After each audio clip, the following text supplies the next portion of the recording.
Excellence, Monsieur le Président du Faso, chef de l'État, je voudrais au nom des enfants ici réunis vous traduire notre gratitude pour l'importance que vous accordez à cette frange si importante de notre société et pour l'opportunité que vous offrez aux enfants aujourd'hui de vous rencontrer dans le cadre de la Journée mondiale de l'enfance. Excellence, autour de cette table, nous avons une délégation des enfants qui ont séjourné ce matin à l'Assemblée législative de transition. Toutes les couches sociales sont ici représentées et les enfants sont issus des 13 régions de notre pays. Je voudrais également, avec votre permission, présenter les co-organisateurs de cet événement. Il s'agit notamment de l'UNICEF, ici représenté, et également de la Direction générale de la communication et des médias, l'une des directions centrales du ministère en charge de la communication. Excellence, Monsieur le Président du Faso, chef de l'État, instituée en 1954 par les Nations Unies, la Journée mondiale de l'enfance est un moment d'introspection sur la promotion des droits des enfants. L'année dernière, exactement le 20 novembre 2023, vous avez consacré toute une demi-journée à échanger avec les enfants et cela a été une opportunité pour ces enfants de découvrir plusieurs pans de votre parcours, en l'occurrence votre parcours scolaire, universitaire, mais aussi votre expérience de vie que vous avez bien voulu partager avec eux. Je voudrais noter également que, au cours de l'entretien exclusif que vous leur avez accordé l'année dernière, les enfants ont exprimé des préoccupations qui ont eu beaucoup d'intérêt pour vous et vous aviez instruit le gouvernement de bien vouloir prendre ces préoccupations en charge.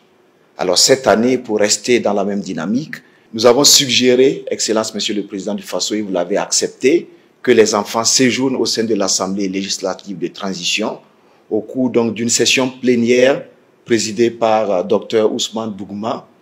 Et je devrais indiquer que pendant cette session plénière, 3 membres du gouvernement ont été interpellés.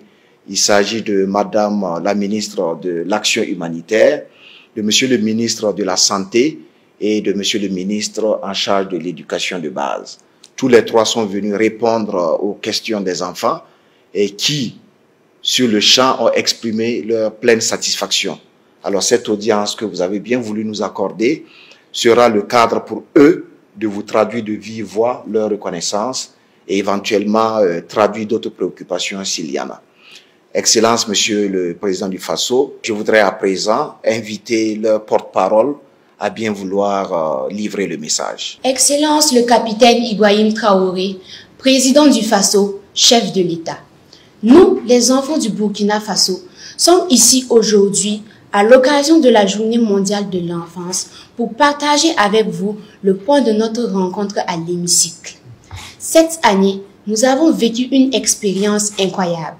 Nous avons siégé à l'Assemblée législative de transition comme des députés, sous la présidence du président de l'ALT.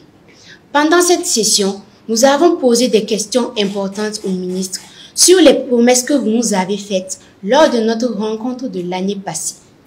Avec le ministre de l'Action humanitaire et de la Solidarité nationale, nous avons parlé des mesures qui ont été prises depuis l'année passée pour protéger davantage les enfants contre les mariages d'enfants.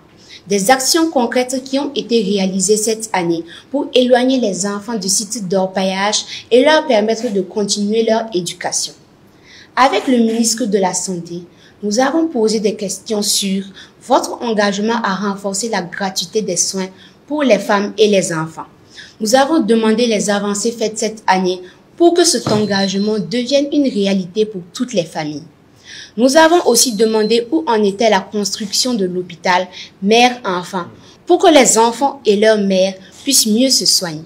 Avec le ministre de l'Enseignement de base, de l'alphabétisation et de la promotion des langues nationales, représenté par son homologue, le ministre de l'Enseignement secondaire et de la formation professionnelle et technique, nous avons discuté d'eux. Votre promesse de rendre l'école gratuite pour tous au Burkina Faso, nous avons demandé où en est cette promesse et quand tous les enfants pourront-ils aller à l'école sans payer. Et des actions qui ont été prises cette année pour que l'école soit mieux adaptée aux besoins des enfants handicapés et qu'ils puissent apprendre dans de bonnes conditions. Nous avons été très contents d'entendre les réponses des ministres. Nous étions très contents de savoir que le mariage a été ramené à 18 ans et que plusieurs activités sont menées pour empêcher le travail des enfants dans les sites d'orpaillage. Et il y a même un numéro vert pour dénoncer ceux qui font travailler les enfants. Nous avons appris aussi que le gouvernement met 30 milliards de francs CFA chaque année pour que les enfants de moins de 5 ans et les femmes enceintes se soignent gratuitement. Également les discussions qui ont commencé pour la construction de l'hôpital mère-enfant et le terrain est déjà acquis et en 2025, les travaux vont commencer. Enfin, pour que les enfants aillent à l'école gratuitement, chaque année, on construit beaucoup d'écoles et qu'on a offert à plusieurs enfants vivant avec un handicap du matériel adapté pour leur éducation. Ils nous ont dit que des actions sont déjà en cours et que d'autres seront bientôt mises en place. Excellence, Monsieur le Président du Faso, prenez nos préoccupations à cœur et travaillez pour améliorer nos vies. Nous avons aussi eu un moment spécial avec le président de l'ALT où nous avons présenté un film que nous avons réalisé pour le FESPACO 2025. Ce projet nous a permis de partager nos histoires, nos rêves et ce que nous voulons pour notre pays. Excellence, Monsieur le Président du Faso, même si nous voyons des progrès, nous avons encore 3 grandes demandes à vous faire. 1. Excellence, Monsieur le Président du Faso, nous avons entendu dire que même si la loi a ramené le mariage à 18 ans, il y a l'exception à 16 ans. Pouvez-vous leur dire de fixer ça à 18 ans sans exception si possible? Cela protégera toutes les filles contre les mariages précoces et leur permettra de rester à l'école et de vivre leur enfance. 2. Excellence, Monsieur le Président du Faso, nous sommes contents que vous avez instauré le 15 mai pour nous permettre de connaître notre tradition. Mais nous avons peur que nos papis et mamies pensent qu'ils peuvent exciser les filles et marier les enfants. Nous voulons vous demander de, si possible, prendre la parole officiellement pour leur expliquer le sens de la journée du 15 mai, journée des coutumes et des traditions et dans toutes les langues. Excellence, Monsieur le Président du Faso, nos parents nous ont expliqué que la loi prévoit que les enfants qui ont commis des délits mineurs n'aillent pas en prison, mais qu'ils fassent des travaux légers, comme désherber le CSPS, nettoyer la cour de l'école. Pouvez-vous demander au juge d'appliquer cette décision? Cela évitera aux enfants d'aller en prison et d'être en contact avec de mauvaises choses. Excellence, Monsieur le Président du Faso, nous savons que vous nous écoutez et que vous êtes prêts à agir pour nous protéger. Ces changements sont très importants pour nous et nous permettra d'avoir un avenir meilleur. Merci, Excellence, Monsieur le Président du Faso, de toujours penser à nous, de nous protéger, de nous soutenir et de construire avec nous un Burkina Faso où chaque enfant peut être en sécurité, aller à l'école et réussir dans la vie. Nous vous remercions. Bonjour à tous. Bonjour. Soyez les bienvenus. Donc vous êtes des honorables députés aujourd'hui et je suppose qu'à l'ALT tout s'est très bien passé. Oui. Les ministres ont pu bien répondre, ils ont été convaincants? Oui. D'accord, Dieu merci. En tout cas, il y a beaucoup de choses que nous avons entrepris en faveur donc, des enfants et tout ce que nous faisons d'ailleurs c'est en faveur des enfants. Vous êtes l'avenir de cette nation, vous êtes l'avenir de la patrie. Donc tout ce que nous faisons c'est pour les enfants. Ça, il faut déjà comprendre cela. Toute initiative que nous prenons, c'est pour votre bien-être, c'est pour que vous puissiez vivre donc en bonne santé, aller à l'école, vous épanouir et faire tout ce que voilà, vous pouvez apporter pour la patrie. Beaucoup de choses ont été initiées, beaucoup de choses restent à faire, tout dépend du rythme auquel nous partons. Et comme vous constatez, il y a beaucoup d'enfants aussi qui étaient déplacés, mais qui commencent à reprendre les cours petit à petit dans plusieurs localités. Ça, c'est dû à l'abnégation des forces de défense et de sécurité et les VDP qui sont sur le terrain, qui se donnent corps et âme, qui se sacrifient jour et nuit pour que vous, les enfants, vous puissiez vivre en paix et aller à l'école. Rien qu'aujourd'hui, donc, j'apprenais dans une des régions, il y a au moins plus de 10 000 enfants qui ont repris les cours. Donc, les classes ont été officiellement ouvertes et je pense que ça va en droite ligne avec vos aspirations, qui sont que tous les enfants puissent aller à l'école. Les infrastructures éducatives sont en pleine amélioration. Et je pense qu'il y a beaucoup d'enfants parmi vous qui viennent de certaines régions, qui ont dû voir pendant la saison pluvieuse beaucoup d'écoles qui se décoiffent et donc qui impactent négativement sur vos cours. Donc nous avons élaboré un nouveau modèle d'école et nous sommes en train de trouver les moyens pour implémenter ça un peu partout au Burkina pour que les intempéries et autres catastrophes naturelles ne puissent pas impacter vos études. Au cours de l'année, il y a eu quelques inondations et à Bobo-Dioulasso, il y a une école où les eaux ont failli piéger des enfants. Dieu merci, les pompiers donc, ont pu rapidement intervenir.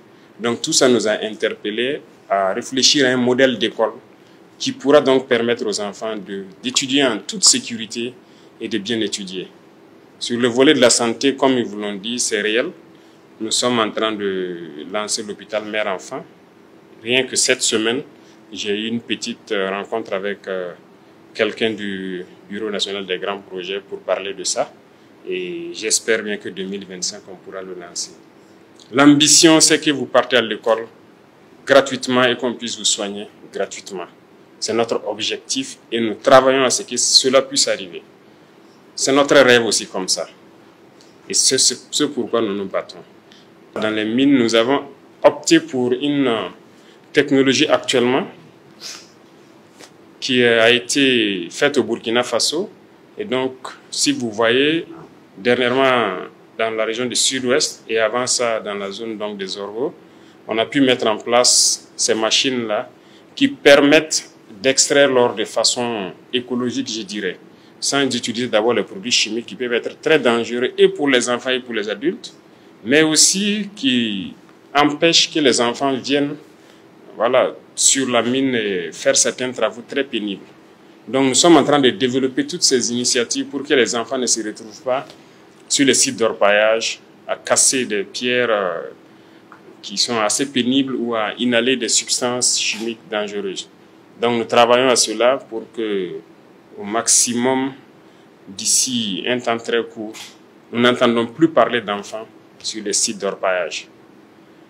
Et concernant donc certains volets que vous venez d'évoquer dans vos doléances, nous avons noté, nous allons voir, c'est le code des personnes et de la famille, le paragraphe qui traite donc de cette situation de autorisation à 16 ans. Ce n'est pas l'autorisation des parents uniquement, il y a la personne concernée. Donc on verra s'il y a lieu de réajuster pour s'adapter à ce que vous souhaitez. Mais nous souhaitons qu'à 18 ans, en tout cas, il y ait cette liberté de choisir, donc d'aller en union ou pas. 18 ans, on n'est plus un enfant. Et voilà pourquoi nous avons fixé l'âge à 18 ans. Mais nous allons réfléchir donc à ce paragraphe du Code des personnes et de la famille et voir ce qui peut être fait. Les autres doléances également, ce sont des doléances d'actualité. Et comme vous l'avez dit, on va voir avec les sectoriels, les départements ministériels, qu'est-ce qui peut être fait. Et je suppose que l'année prochaine, s'il plaît à Dieu, vous pourrez leur poser des questions sur un début d'exécution de ce que vous souhaitez. Et les traditions, les coutumes, ce n'est pas uniquement ce que vous avez dit. On a remarqué que beaucoup de gens peuvent confondre les choses. Mais comprenez que on continue d'éduquer, de sensibiliser et d'expliquer aux gens pourquoi ces journées. Et je pense que nous avons fait ce jour-là un tour au musée pour voir certaines valeurs culturelles qui sont propres à nous. C'était un message aussi porté à l'ensemble des acteurs pour qu'ils comprennent que ce que nous recherchons, ce sont certaines valeurs très importantes dans nos cultures que nous avons laissées tomber, mais qui pourraient être utiles pour nous. C'est ce qui doit être exprimé. Je prends un exemple. Vous voyez, il y a dans certains villages des gens qui avaient de la connaissance, des forgerons, qui arrivaient à prendre la terre et à extraire le fer.